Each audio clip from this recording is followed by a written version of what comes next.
बच्चों, let's see the question here. The increasing order of electronegativity in the following elements: A. Carbon, nitrogen, silicon, phosphorus. B. Nitrogen, silicon, carbon, phosphorus. C. Silicon, phosphorus, carbon, nitrogen. D. Phosphorus, silicon, nitrogen, carbon. यहाँ पे अब हम हमारा solution start करते हैं और हम start करेंगे with key concept in this case.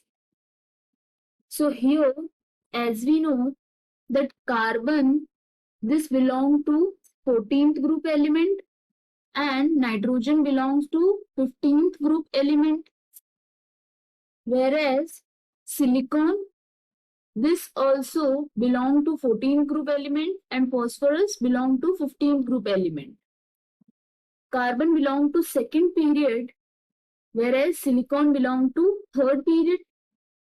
Same is for nitrogen and phosphorus, that is nitrogen belongs to second period and phosphorus belongs to third period. तो जैसा कि हम जानते हैं, if we move along a period, in that case what will happen?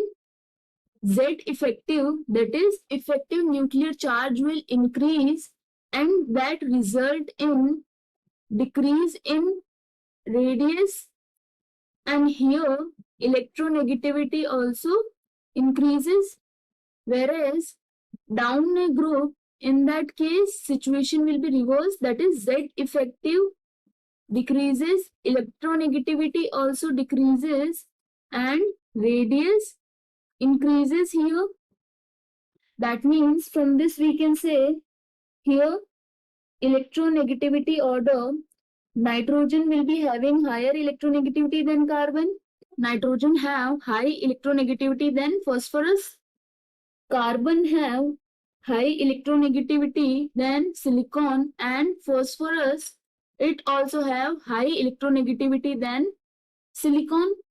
That means from this, the overall increasing order of electronegativity, this can be written as it will be least for silicon, then we will have phosphorus in this case, then we have carbon, and maximum is for nitrogen. That means if we see the options here, option C says least for silicon and maximum for nitrogen, and then the order here, it is same as we have discussed here, that is silicon, phosphorus, carbon and nitrogen.